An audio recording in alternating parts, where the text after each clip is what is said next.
Hello guys, मैं एहसान हुसैन और आप देख रहे हैं मेडिसिन मेडकोस। हेल्थ, मेडिसिन और बीमारियों से जुड़ी जानकारी पाने के लिए मेरे चैनल को सब्सक्राइब करें और बेल आइकन को भी प्रेस कर लें, जिससे कि ऐसे वीडियोस आपको हमेशा मिलते रहेंगे।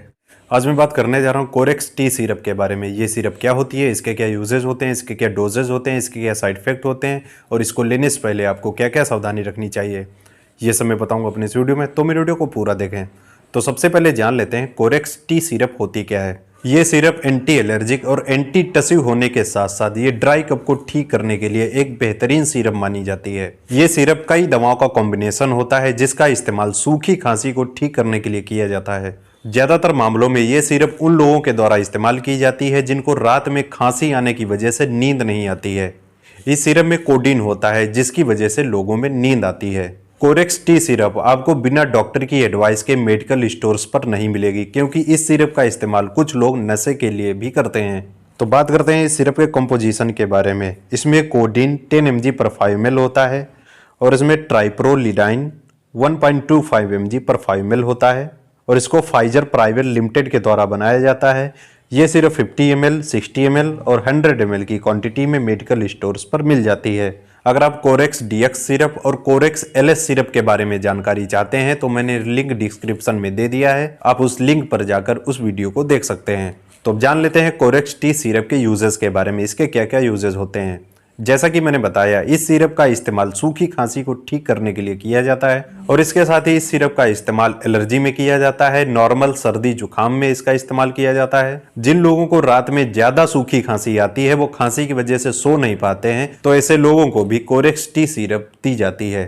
तो ये कुछ इसके यूजेस होते हैं। तो अब जान लेते हैं इसके डोजेस के बारे में, इस सिरप को किस तरह से लेना चाहिए। इस सिरप का डोज पेशेंट की एज, सेक्स कंडीशन पर डिपेंड करता है।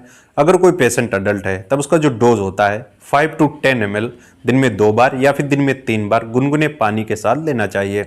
अगर कोई पेशेंट बच्चा है तब उसका जो डोज होता है 2.5 ml से लेकर 5 ml दिन में 3 बार या फिर दिन में 2 बार गुनगुने पानी के साथ लेना चाहिए। इस सिरप को लेने से पहले आपको अपने फार्मासिस्ट या फिर डॉक्टर से एडवाइस जरूर लेनी चाहिए, क्योंकि इसका ओवरडोज हो जाने की वजह से लोगों को नशे की लत लग सकती है या फिर ज्यादा नींद आ सकती है।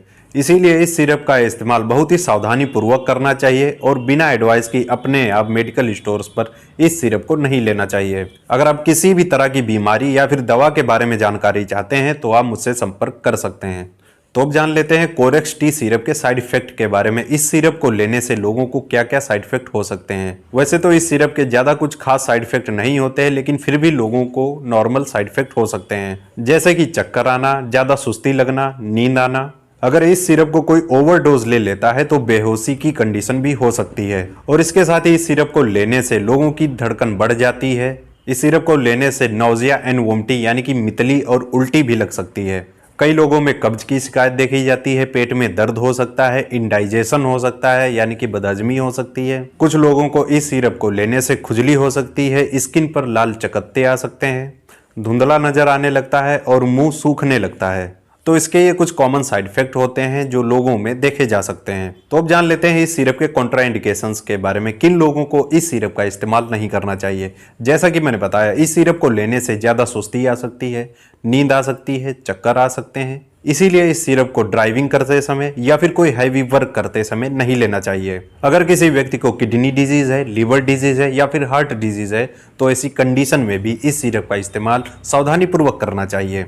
अगर कोई व्यक्ति कोडीन से हाइपर सेंसिटिव है तब भी इस सिरप का इस्तेमाल नहीं करना चाहिए। अगर किसी व्यक्ति को मानसिक तनाव रहता है, वो नींद की गोलियां ले रहा है या फिर और भी कई तरह के ट्रैंक्विलाइजर्स ले रहा है, तब भी इस सिरप का इस्तेमाल नहीं करना चाहिए। अगर कोई व्यक्ति अल्कोहल लेता है यानी कि शराब पीता है तब भी इस सिरप को अवॉइड करना चाहिए। या फिर अगर कोई व्यक्ति किसी भी तरह का नशा कर रहा है तब भी इस सिरप को नहीं लेना चाहिए। अगर किसी व्यक्ति को किसी भी तरह की ड्रग एलर्जी है, दवाओं से एलर्जी है, तब भी इस सिरप का इस्तेमाल करने से पहले उसको एक बार अपने डॉक्टर से एडवाइस लेनी चाहिए। अगर किसी व्यक्ति का बीपी लो रहता है तब भी इस कंडीशन में इस सिरप का इस्तेमाल सावधानी पूर्वक करना चाहिए। अगर कोई महिला प्रेग्नेंट है या फिर लैक्टेशन वुमेन है यानी कि बच्चे को दूध पिलाती हैं, तब भी इस सिरप को लेने से पहले उसको अपने डॉक्टर से संपर्क करना चाहिए और एडवाइस लेनी चाहिए। लोग दवा की जानकारी के अभाव में मेडिसिन को गलत तरीके से इस्तेमाल करने लगते हैं, जिसके काफी घातक नुकसान देखे जाते हैं। तो दोस्तों आज के लिए इतना ही। आपको समझ में आया होगा कोरेक्स टी सिरप क्या होती है, इसके क्या यूजेज होते हैं, इसके क्या डोजेज होते हैं, इसके क्या साइड इफेक्ट होते हैं और इसको लेने से पहले आपको क्या क्या सावधानी रखनी चाहिए। मैंने कोरेक्स डीएक्स और कोरेक्स एलएक्स सिरप पर ऑलरेडी वीडियो बना रखा है। ये मेरा तीसरा वीडियो है कोरेक्स सिरप पर। अगर अभी तक आपने वो वीडियो नहीं देखे हैं तो आप लिंक पर जाकर उन वीडियोस को पहले जरूर देखें। मैंने उसमें बताया है कोरेक्स डीएक्स सिरप के क्या यूजेस होते हैं और कोरेक्स एलएस के क्या यूजेस होते हैं। और इसके साथ ही दोस्तों अगर आप मेरे चैनल पर नए हैं, अभी तक सब्सक्राइब नहीं किया तो मेरे चैनल को सब्सक्राइब जरूर कर लें और बेल आइकन को भी प्रेस कर लें, जिससे कि ऐसे वीडियोस आपको हमेशा मिलते रहेंगे।